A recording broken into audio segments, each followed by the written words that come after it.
인생길에는 앞길도 막히고 옆길도 막히고 뒷길도 막히는 때가 있어요. 그래서 올라가지도 못하고 내려오지도 못하는 그런 위기에 처할 때가 있죠. 그럴 때를 우리는 진퇴양난 그렇게 이야기해요. 살다 보면 인생에 그런 위기가 올 수 있습니다. 오도 가도 못하는, 이러지도 저러지도 못하는, 꼼짝달싹할 수 없는 그런 상황, 그때는 숨을 쉬기조차 힘들어요. 답답하고 처절하고 가슴 저리고, 그걸 어떻게 말로 표현을 하겠어요? 자, 오늘 읽은 우리의 본문이 있는 사무엘상의 말씀이 이스라엘 백성에게 있어서는 바로 그런 때였어요. 엘라 골짜기라는 곳에 블레셋과 일대 접전을 벌이는데 앞으로 나갈 수는 없어요. 강한 블레셋 군대가 있으니까. 그렇다고 뒤로 물러날 수도 없죠. 뒤로 물러나는 것은 굴복이니까. 자, 모두가 칼과 창을 들고 상대를 죽일 기세를 가지고 그냥 대처하고 있는데, 그때 골리앗이라는 블레셋의 장수가 나와서 우리 그냥 1대1로 결전을 벌이고 승부를 내자, 그렇게 이야기를 하는 거예요. 오늘 본문 4절에 보니까 그의 키가 6규빗 한 뼘이었다 그랬는데, 규빗은 손가락 끝에서 팔꿈치까지 한 45cm 그렇게 잡으면 되고, 뼘은 사람마다 다 다르니까 하나 조금 작게 한 15cm라고 보면 그것만 해도 2m 85cm예요. 2m 85. 세계 역사상 그런 거구가, 거인이 있었을까요? 자, 그런 사람이 투구 쓰고 갑옷 입고 서슬 시퍼런 창을 비껴들고 나와 1대1로 싸움을 벌이고 끝장을 내자 하니까 엄두를 못 내는 거예요. 이스라엘 병사 가운데 감히 대항할 생각을 못 하는 거예요. 자, 1대1로 싸워가지고 너희가 이기면 우리가 너희 종이 될 것이다. 내가 이기면 너희가 우리 종이 되어야 된다. 그렇게 모독을 하는데도 사울 왕과 이스라엘 병사들은 그냥 두려워 떨면서 숨을 죽이고 있었어요. 자, 이때 다윗이 아버지 이새의 분부를 받아서 전쟁터에 형면회를 가게 됩니다. 상식적으로 이게 있을 수 있는 일이겠어요? 한 육지의 부대도 아니고 감옥도 아니고 전쟁터에 아버지로서 장남, 차남, 삼남이 전쟁터 가 있으니까 궁금했겠죠. 걱정이 됐겠죠. 집에 5사람이 남아 있어요. 5 형제는 징집 연령이 되질 않았으니까 못 갔겠죠. 자, 그런데 그 중에서도 막내 8번째 막내더러 전쟁터에 형 면회를 갔다 오라고 하니까 이게 상식적으로 도저히 이해할 수 없는 이야기예요. 아마 막내니까 체구가 작으니까 눈에 덜 띄겠지, 그런 생각을 했을까요? 상대적으로 안전할 것이다. 아니면 혹 잡히거나 발각이 돼도 용사가 아니니까, 소년이니까 돌려보내겠지, 그런 생각을 했을까요? 아니면 워낙 다윗이 용기가 있고 믿음직스러웠으니까 그랬을까요? 어떤 이유가 되었든 오늘 우리 부모된 심정으로는 도저히 받아들일 수 없는 이야기인데, 자, 그런데 막내 다윗이 겁도 없이 아버지의 분부에 따라 전쟁터에 면회를 갑니다. 그 부대장 또 형님들 먹을 음식을 곡식과 떡과 치즈를 싸가지고 가요. 자, 그런데 가서 보니까 꼴이 말이 아닌 거예요. 블레셋 장수 하나가 서서 뭐 소리를 치고 있는데, 다 주눅들어 숨도 못 쉬고 있는데, 수치를 당하고 있는데, 사울왕이 이스라엘의 초대 왕이잖아요. 그가 불리움 받았을 때 성경을 보면 사울도 체구가 꽤 커가지고 어깨 하나가 더 있었다, 그렇게 되어 있어요. 성경에 남들 어깨 이상이 더 있다면 사울도 체구가 보통 체구는 아닌데, 사울왕이 주눅들어 있어요. 모든 군대가 주눅들어 있어요. 골리앗의 우렁찬 목소리만 엘라 골짜기에 울리고 있는 거예요. 그곳에서는 이스라엘 조상 대대로 섬겨오던 신앙 전통이라고 하는 것이 의미가 없어 보였어요. 하나님 예배하고 섬기고 뭐 찬송했다고 하는 것이 아무 의미가 없어 보였어요. 누구도 신앙의 힘을 생각하는 사람은 없는 것 같았고, 하나님을 생각하는 사람도 없는 것 같았고, 하나님 서실 자리가 없는 것 같았어요. 뚜렷한 묘책을 찾지 못하고 모두가 공포에 질려가지고 숨을 죽이고 있었어요. 자, 엘라 골짜기에 이 이스라엘 병사들의 두려움이 어디서 왔는가? 당연히 골리앗 앞에 주눅을 들은 골리앗이 두려움을 가져다 줬겠지만 더 심각한 문제는 이스라엘 병사들의 망각에서 온 것이다. 망각. 뭘 망각? 자신들이 누구냐? 우리가 누구냐 하는 것에 대한 신분에 대한 망각. 하나님이 우리를 어떻게 다스려 주셨는가 하는 다스림에 대한 망각. 하나님이 어떻게 인도하시고 입히고 보호해 주셨는가 하는 것을 까마득하게 다 잊어버린 망각. 두려움과 침체는 바로 잊어버림, 이 망각에서 시작이 된 것이다. 여러분들 가운데는 내 주를 가까이 하게 함은 십자가 짐 같은 고생이나 하고 찬송을 부르거나 들으면 나도 모르게 눈물이 주르륵 흐르는 사람이 있을 거예요. 나 같은 죄인 살리신 주의 놀라와 하고 찬송 부르거나 들으면 주체할 수 없이 울컥하고 뜨거운 눈물을 쏟는 분이 계실 텐데 그 이유 중에 평소 부모님 살아계실 때 부모님이 좋아하셔서 늘상 부르던 찬송인 수가 있어요. 자, 그런 경우 어찌 잊을 수 있겠어요? 비 오면 비 오는 대로, 절기가 바뀌면 바뀌는 대로, 명절이 오면 오는 대로, 특히 힘들고 어려울 때 그 찬송을 듣게 되면 나도 모르게 생각이 간절해지는 거죠. 눈물이 흐르면서. 이게 인지상정인데 마찬가지예요. 은혜를 입고 살아가는 존재이기 때문에 시간이 가면 갈수록 더 생각나는 분이 하나님이세요. 큰 사랑받고 이날 이때까지 왔는데 하나님의 은혜로 여기까지 왔는데 어찌 있겠어요? 더 힘들 때는 더 생각나야 그게 진짜 신앙이죠. 그런데 이스라엘 백성이 하나님을 잊고 있는 거예요. 하나님 어떻게 인도하셨고 어떻게 먹이시고 어떻게 이끌어 주셨는가를 잊어버리고 있는 거예요. 이스라엘이란 말의 원래의 히브리 뜻은 하나님이 다스리신다는 뜻이에요. 이스라엘 하나님이 다스리신다. 그런데 허울 좋은 이름만 갖고 있고 허우대만 멀쩡할 뿐이지 험산 줄령 넘어서 막다른 바위에 다다르니까 까마득하게 그 신앙이라는 것이 아무런 영향을 미치지 못하고 있다. 여러분, 우리도 때로 이런 무력한 신앙을 경험할 때가 있어요. 실패 앞에 섰을 때, 위기 속에 섰을 때, 난관에 부딪힐 때, 모든 일이 내 뜻과 내 마음대로 되어지지 않을 때, 중병에 걸렸을 때, 죽음의 위기가 느껴질 때, 그때 신앙의 회의를 일으키는 모습을 보게 되는 수도 있다. 작은 시련 앞에서는 언제든지 신앙적으로 생각해 왔는데, 작은 시련 앞에서는 언제든지 신앙적으로 행동해 왔는데, 큰 시련 앞에서는 신앙이 무용지물이 되어버리는 현상을 보게 되는 경우도 있다. 그럴 때면 그동안 하나님을 예배해 왔다는 것이 무슨 의미가 있을까? 신앙의 무의미성을 생각하게 되는 때도 있죠. 그런데 그 장본인이 바로 나일 수도 있는 거예요. 그 장본인이 나일 수도 있는 거예요. 그러나 어떤 상황도 문제가 되지 않는 사람이 틀림없이 있어요.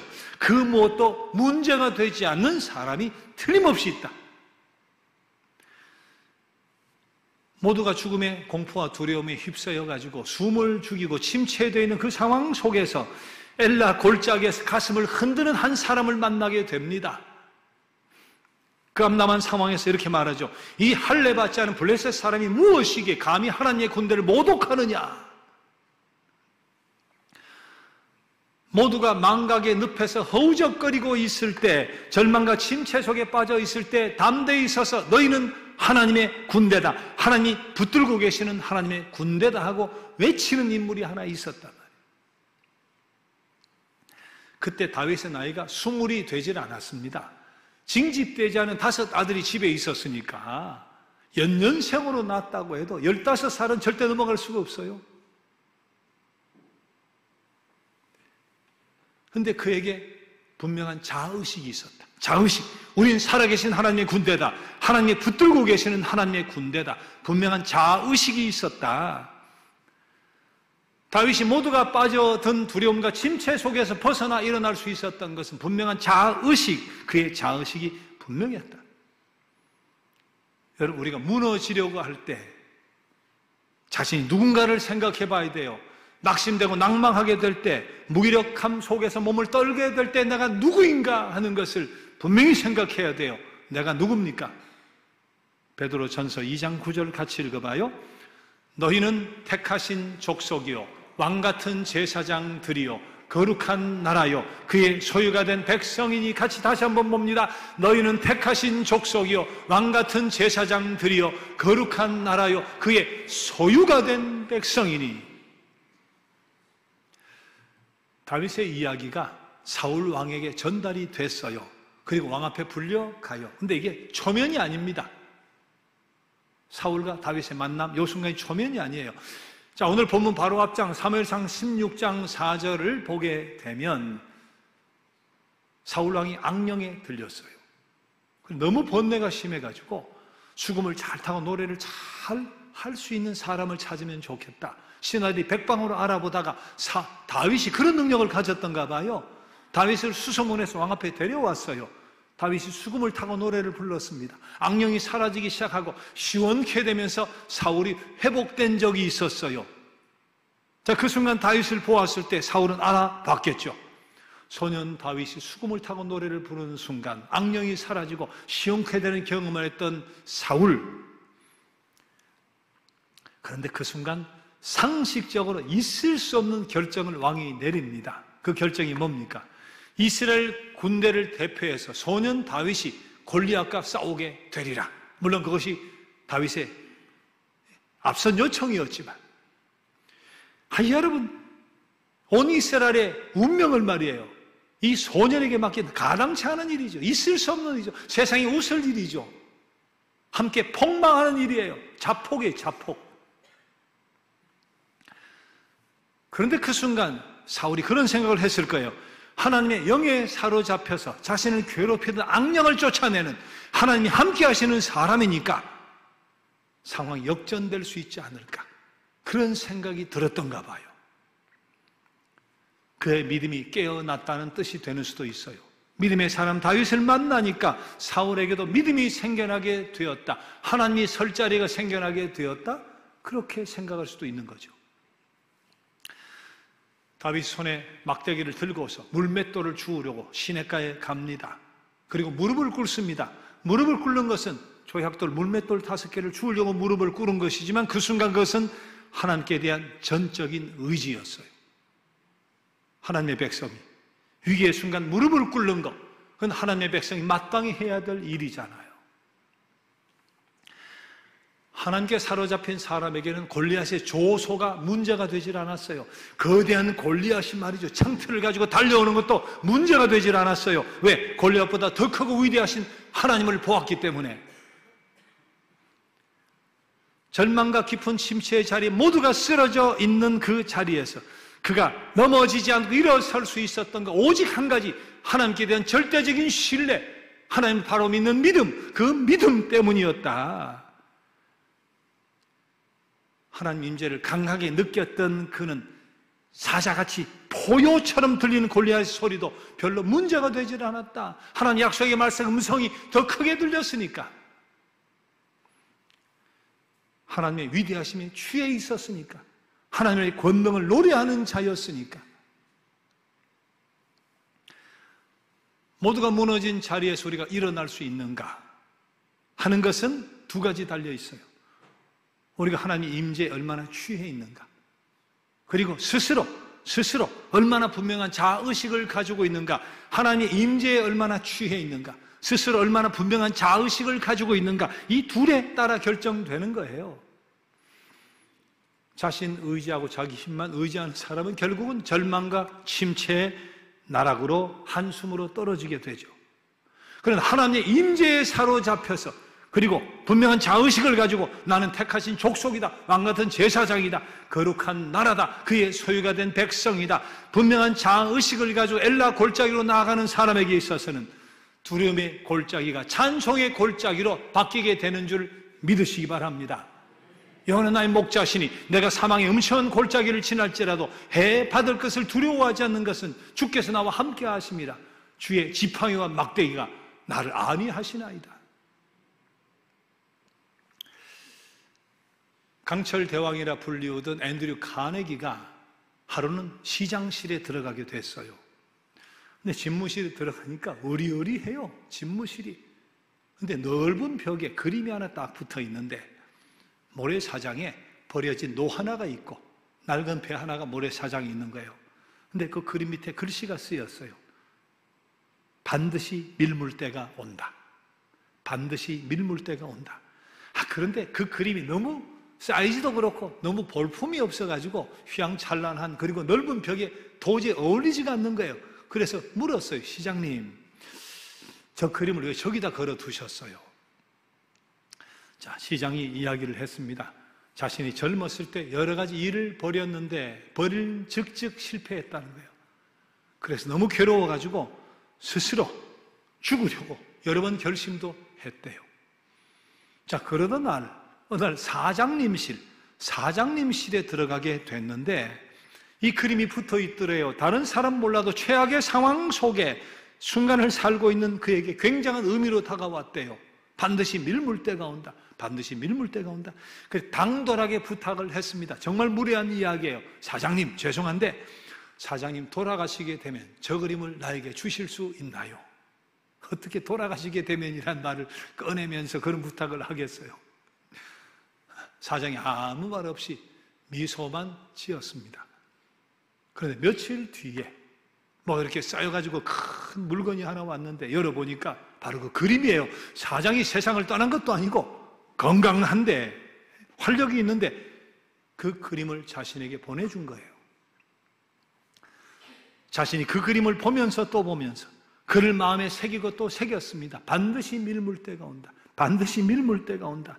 그러다 보니까 지금 시장이 됐다는 거예요. 그렇게 살다가 시장이 됐다는 거예요. 여러분, 어떤 경우에도 낙심하지 말아요. 사람 때문에 낙심하지 마세요. 어떤 경우에도 이 땅에 벌어진 일들 때문에 낙심하지 마세요. 침체되어 있지 마세요. 나 같은 죄인 살리신 그 은혜 놀라와 이 찬송 비롯해서 참 아름다운 찬양을 많이 쓴 존 뉴턴이라는 분, 이런 이야기했습니다. 세상에서 낙심하게 하는 것들이 많이 있으나 믿음의 사전에는 그런 말이 없다. 다른 사람들에게는 낙심되는 것들이 신자들에게는 하나님 길로 들어서는 것을 알리는 신호이다 그랬어요. 여러분, 낙심할 만한 일들이 뒤덮고 있습니까? 여러분, 마음을 뒤덮고 있습니까? 그래서 두렵습니까? 침체되어 있습니까? 분명히 기억하세요. 낙심하는 마음 속에는 신앙이 자랄 수가 없습니다. 낙심하는 마음 속에서 능력의 역사가 일어날 수도 없죠. 우리가 할 일은 어둠 속에서 낙심하고 믿음을 잃어버린 폐잔병처럼 주저앉아 있는 것이 아니고 낙심한 마음을 추스리고 믿음으로 일어서서 나가서 싸우는 것이다. 돌팔매질 당하고 채찍에 맞고 감옥에 갇히고 난파당하고 파선당하고 굶주리고 육체에 찌르는 가시 같은 질병이 끊임없이 자기를 내리찌르고 말이죠. 그러는 경험, 그 낙심할 만한 상황 속에서 바울 사도가 했던 고백을 한번 보세요. 고린도후서 4장 8절 9절 같이 읽어봐요. 우리가 사방으로 우겨쌈을 당하여도 쌓이지 아니하며 답답한 일을 당하여도 낙심하지 아니하며 박해를 받아도 버림받지 아니하며 거꾸러뜨림을 당하여도 망하지 아니할 것이라. 우겨쌈을 당해도 쌓이지 않는다. 답답한 일 당해도 낙심하지 않는다. 박해를 받아도 버림받지 않는다. 거꾸러뜨림을 당해도 망하지 않는다. 갈라디아서 2장 20절에서 뭐라고 고백했습니까? 내가 그리스도와 함께 십자가에 못 박혔느니 그런즉 이제 내가 사는 것이 아니요 내 안에 그리스도께서 사시는 것이다. 이제 내가 육체 가운데 사는 것은 나를 사랑하사 나를 위하여 자기 자신을 버리신 하나님의 아들을 믿는 믿음 안에서 사는 것이다. 이게 바울 사도의 자의식이에요.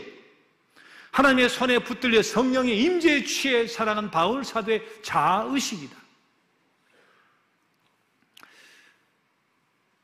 하나님의 임재에 사로잡혀서 자신이 누구인지를 분명히 하는 자의식을 가진 사람은 절대로 무너질 수 없어요. 절대로 무너질 수 없어요.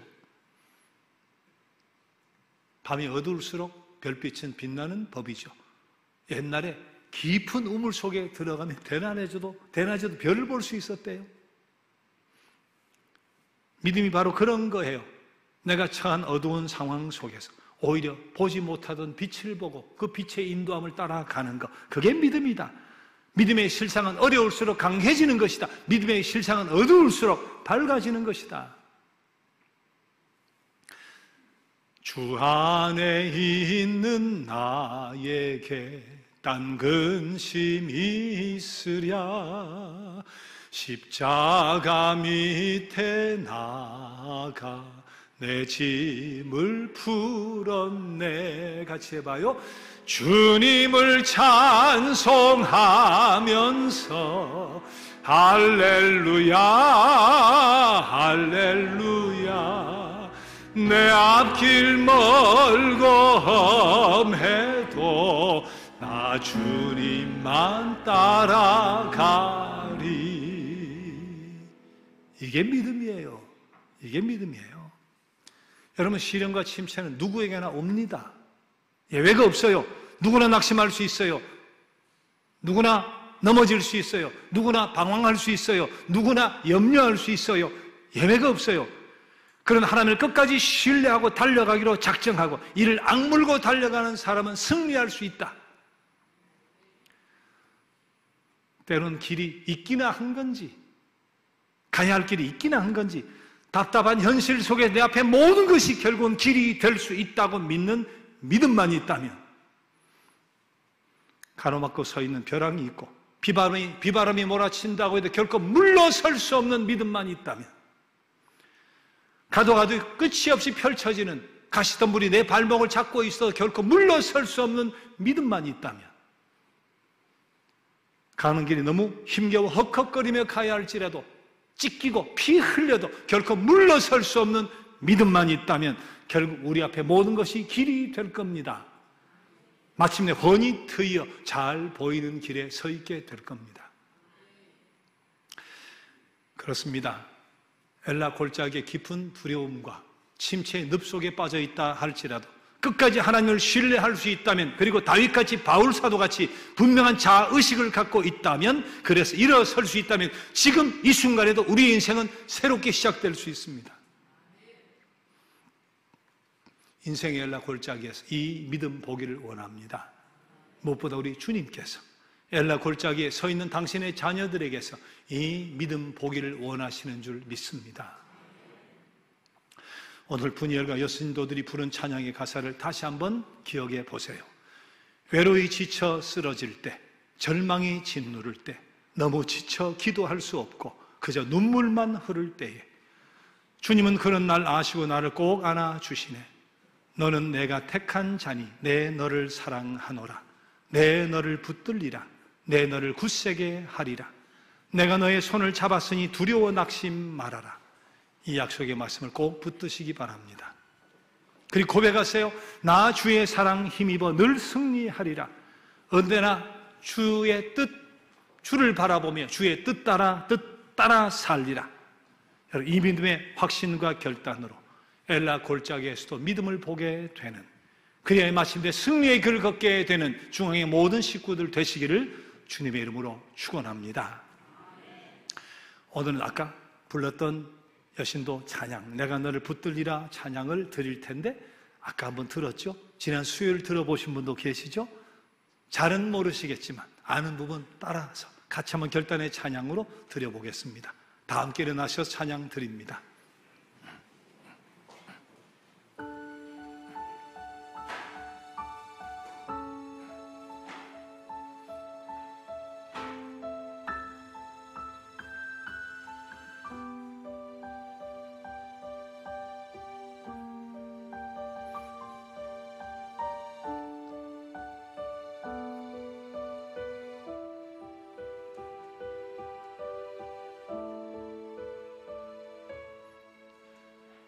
외로이 지쳐 쓰러질 때,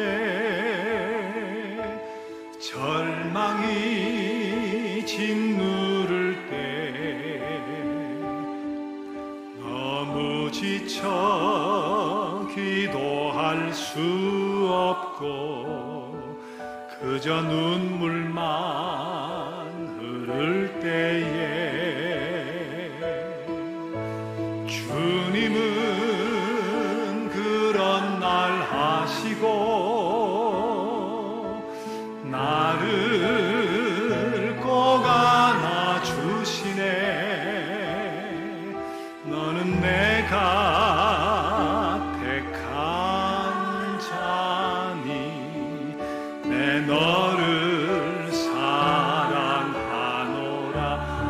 너를 붙들리라. 내 너를 붙들리라. 내 너를 굳세게 하리라. 내 너를 굳세게 하리라. 내가 너의 손을 잡았으니 두려워 낙심 말아라.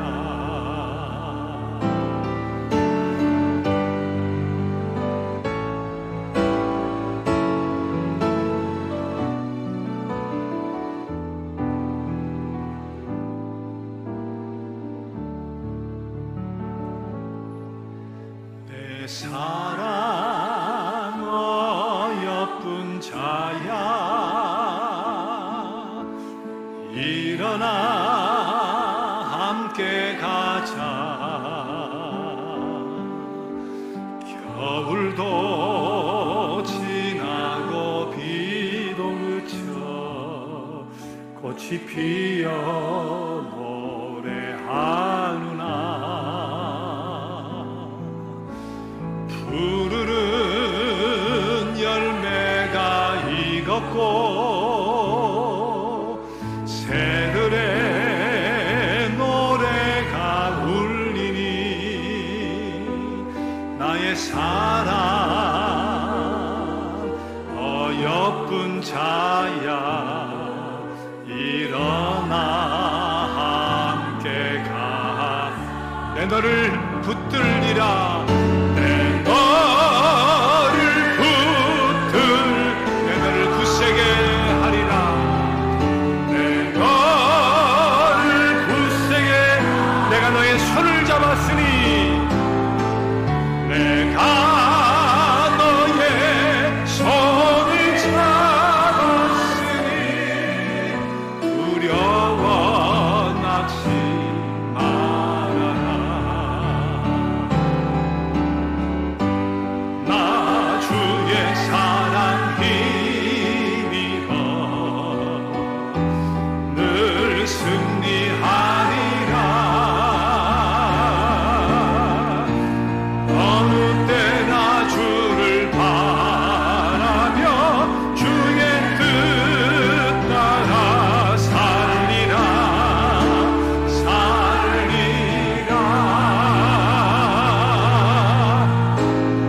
내 너를 붙들리라.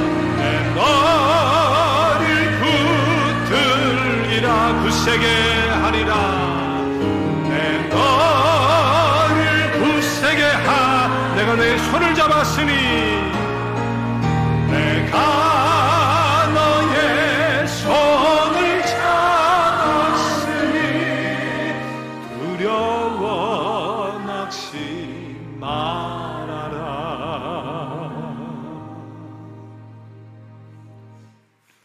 두려워 낙심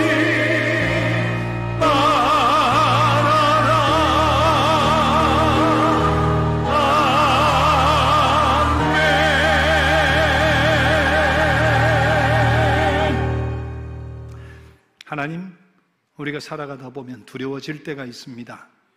고통과 슬픔으로 눈물 흘릴 때가 있습니다. 실망 가운데서 한 걸음도 더 걸을 수 없을 것 같은 때도 있습니다. 남들에게 말할 수도 없는 고통 속에서 마음이 시려와 밤잠도 설친 채 뜬 눈으로 지새우게 되는 때도 있습니다. 그럴 때마다 우리 자신이 누구인지 생각나게 하여 주옵소서. 하나님께서 택하신 사랑받는 자녀임을, 날 위해 십자가에 피 흘려 죽으시고 죽음의 세력도 이기신 주님이 내 삶의 주인이심을, 그리고 하나님께서 나를 눈동자와 같이 아끼고 계심을 기억하게 하여 주옵소서.